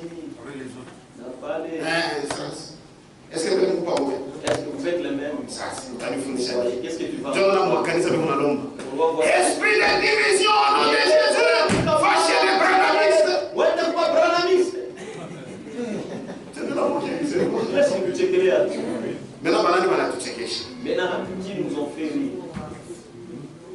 Munaanza madoctrine, ole mpatana hata mwingi yenye bongo. Sasa wakatolika. Boni bia bongo, c'est faux et ils se sont tous unis dans le faux. Mais boni bia bongo, mkwenda mkuma rien. Ole mko mkimoya, hapana. Kama wengine, les autres là, sasa kwa mambo muriamini za matoneri kule. Vous avez dit que les tonnerres. Comment on va oh révéler hapa, ça s'est révélé ici, ça s'est révélé là-bas. On comprend tout ça, c'est Satan. Vous ne comprenez pas que c'est Satan.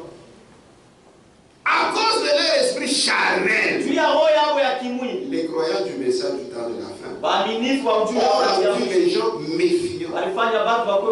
Et les ont même effrayés. Car ceux-ci ne voudraient pas que l'on puisse les accuser d'adorer un homme. Abapende bantu baseme beko na budu muntu. C'est pourquoi beaucoup ne veulent pas croire. C'est ça.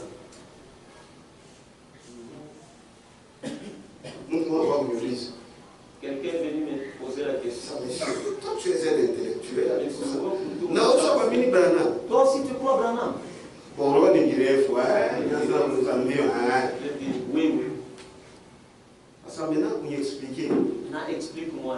Moi, je vous parce que vous êtes vraiment beaucoup nombreux. Nous allons expliquer. Pas même dans 5 minutes.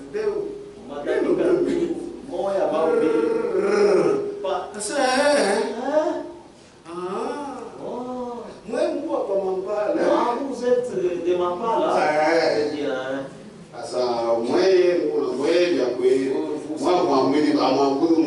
Vous ne croyez pas un homme. Vous n'adorez pas un homme. C'est quand même à comprendre ça. Il a compris que nous n'adorons pas un homme. Amen. Amen. Quand ceux-ci ne voudraient pas qu'on puisse les accuser d'adorer un homme. Le blâme est pour ceux qui prêchent un prophète au lieu de Christ. Ni bale ndio unahubiri nabii ya kuhubiri Kristo. Et puis quand on hubiri Branham. Et s'il prêche Branham, il est onction de Kalaka. L'onction qui est là. Ah, frère, quand on attend Yesu là ici, Jésus n'ont pas d'onction. Toutes sortes de citations sont mal comprises. Ne sont pas mises à leur place. Elles sont sorties de leur contexte sans qu'on revienne à la parole. Cela a été si loin que certains ont même essayé d'ajuster la parole de Dieu à leur information unilatérale. C'est-à-dire, je me rappelle ça veut dire adapter. Il veut maintenant adapter cela pour ma citation foulane. À quelques citations. Maintenant, la Bible, ils ont enlevé ça dans les gens. Ils ont enlevé ça. Maintenant, on prend ma brochure. Eux, c'est seulement les brochures. Ils prennent les brochures pour construire leur propre royaume. Puisque notre orientation, nous devons la trouver, c'est dans la Bible. Je vous ai enseigné ici que monde ni monde. Que l'homme reste un homme. Tunaweza kumbana yule mambo fulani. Wewe utapata masitacio yako. Toi tu auras tes citations. Moi aussi j'en ai. Na mimi nitapata yangu. Pengine wewe wa ubia bongo ndio utapata toi qui est dans le faux tu en auras beaucoup. Mais mimi wa ubia kweli, mais moi je suis pas dans le faux. Notre orientation, nous devons y trouver mon Bible. C'est là que nous disons que la Bible est notre absolu. C'est-à-dire yonjo ya kukata mambo. C'est la Bible qui tranche les problèmes. Amen. Amen. La difficulté c'est quoi? Les gens qui sont sortis des dénominations, ces gens-là, ils ont dit qu'ils ont cru, mais idolâtrie ne sont pas. C'est la vérité. Ils ont l'esprit fanatique. Oh, nous sommes d'Apollos. Oh, nous sommes de Paul. Non. Moi, j'ai mon esprit. Arrêtez avec ces esprits-là. Ce sont des mauvais esprits. Il y a des franquistes. Il y a des franquistes, des branamistes. Non. Ces serviteurs, Dieu les a envoyés pour notre édification. C'est la vérité. Les incrédules se sont cachés derrière Branham pour inventer des doctrines pernicieuses. Oh, il n'y a qu'un seul ministère pour l'épouse. Il y a bon. C'est faux. Frère Branham lui-même a dit le ministère de l'épouse. Il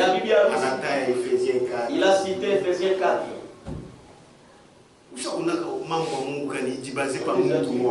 Les affaires de Dieu basées sur une seule personne. Nous sommes basés sur le fondement des apôtres. Mais ce n'est pas un seul prophète. Oh, la voix de Dieu. C'est-à-dire tous, c'est-à-dire il voit de Dieu. Tout c'est Branham mourir. Il y a maintenant même le ministère des bandes. Il faut équilibrer les choses. Nous ne disons pas que dans les brochures, on a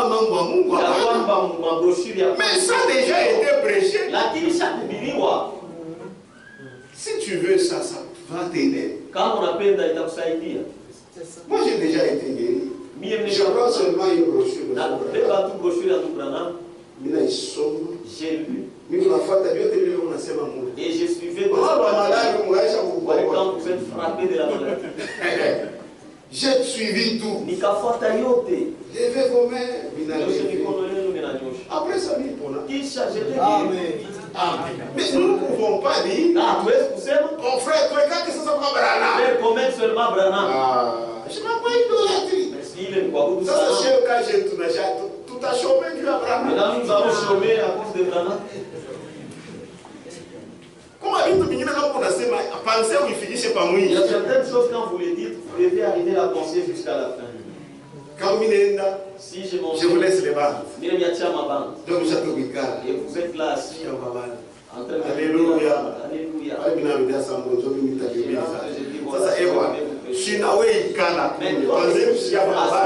On commence tous ensemble à écouter.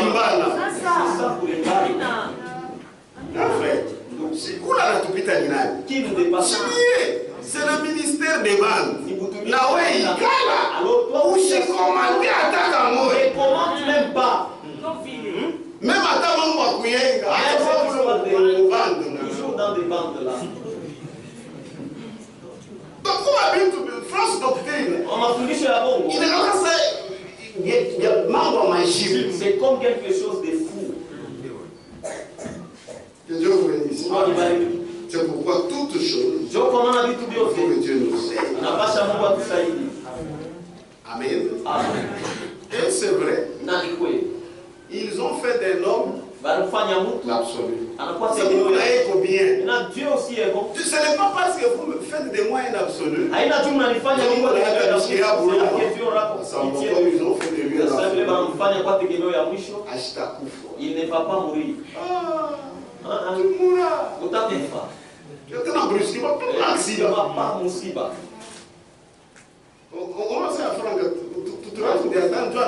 Parce qu'il était vieux. Il a vieilli aussi avec la maladie. Mais il y a c'est 50 combien? 56 ans. 56 ans. Mais c'est un jeune.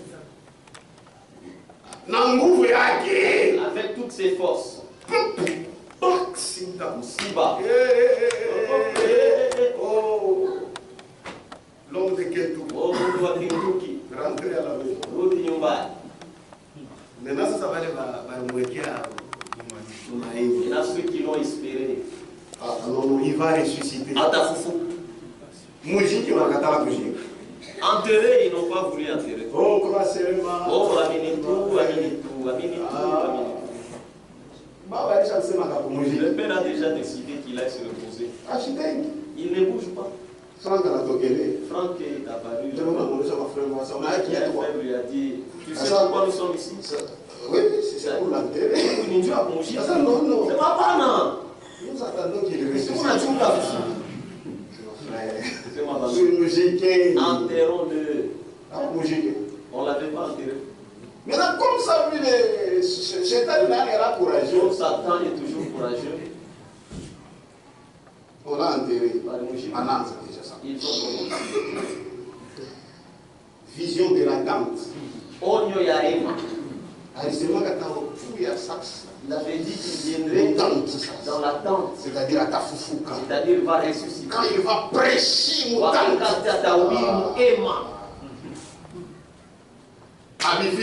ce n'est pas arrivé. Ça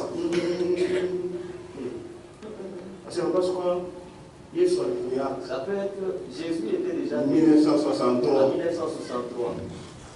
C'était la révélation du Fils de l'homme. Non, c'est faux. Il y a beaucoup. Ni photo. C'est cette photo ici. Voilà. Constellation des anges.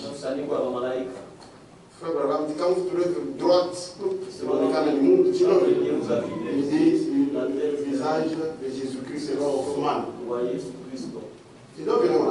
C'est comme ça qu'il dit. Et Frère Branham me dit bien là qu'il n'a pas été révélé comme fils de l'homme, mais c'est comme juge. Et pourquoi Franck explique? Il dit, lui Jésus-Christ, il s'est révélé comme fils de l'homme. C'est tous les jours. Quand frère Branham faisait son service. Mais là, c'est en tant que juge. Il a montré que c'est lui la tête de l'église. Ce n'est pas Branham. C'est lui-même. Et frère Franck explique. Il dit, comme c'était avant l'ouverture des choses. Comme c'était avant l'ouverture des choses.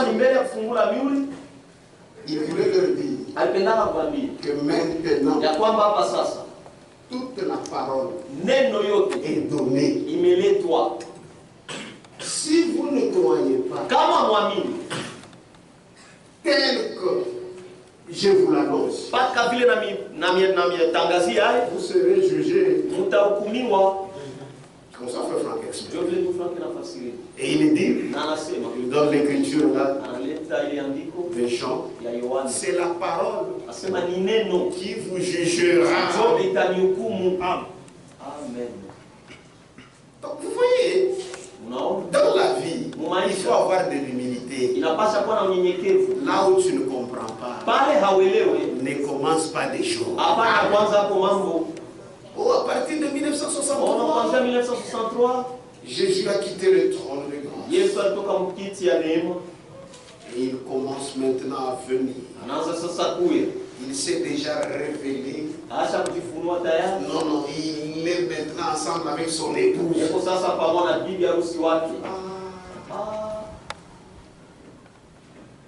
Oh, à 1973, ça sera la fin. Frère Franck asema, c'est là que Dieu m'a inspiré à pouvoir commencer à construire les chapelles. Puisque je savais qu'il n'y aurait rien. Et il n'y avait eu rien. En 1974, ils ont construit leur chapelle. Pour leur dire qu'il y a bon. C'est faux.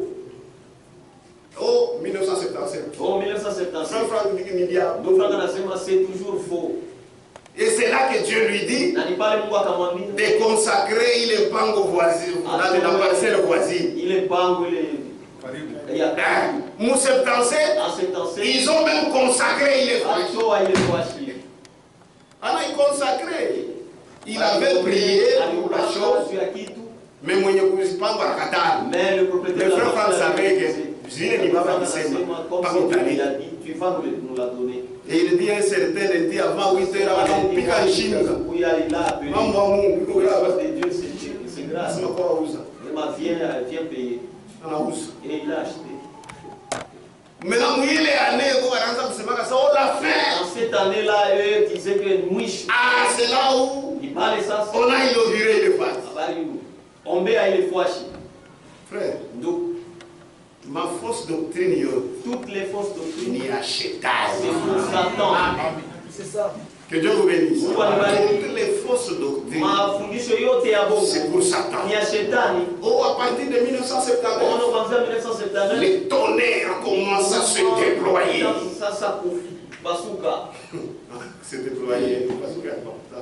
Les tonnerres commencent à se déployer. Et ça va s'arrêter en 1983. Ça, ce sont des rêves. Or, pendant que l'homme de Dieu se mourait, Franck ne savait rien, mais il était dans son assemblée avec 120 personnes. C'est là qu'il y a eu la vision de l'épée. On lui remet l'épée. Il ne pouvait pas comprendre. Après, c'est alors qu'il a su que le prophète était retourné. Vous voyez, frère,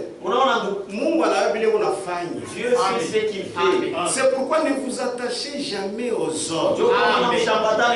Attachez-vous à Dieu. Je sais que naturellement, il y a cette affection naturelle. C'est pas mauvais. Mais pour ton salut, pour ta vie, c'est seulement Jésus-Christ. Maintenant, il y a beaucoup de gens qui ne sont pas agréables à Dieu. Pourquoi? Ils n'ont pas été obéissants à la parole. Maintenant, pour terminer, j'aimerais que vous reteniez une chose. L'interprétation satanique, que ce soit chez les dénominations, que ce soit chez les gens qui ont fui l'Égypte, c'est toujours Satan. Il faut fuir ça. Voilà pourquoi j'aimerais vous dire ceci. Pour nous qui allons au ciel, ce n'est pas partout là où on écrit tabernacle, où il y a la photo de la nuée, où il y a la photo de Branham, message. Non. Le message, c'est la parole. C'est ça le message. C'est pourquoi je vous dis encore une fois, en tant que votre frère, vous avez la vie. Je crois, gardez cette vie en demeurant dans la parole de vérité. Que vous soyez agréable à Dieu. Ne soyez pas des moqueurs. Mais ça, il est dans Dieu. Bon, ça va.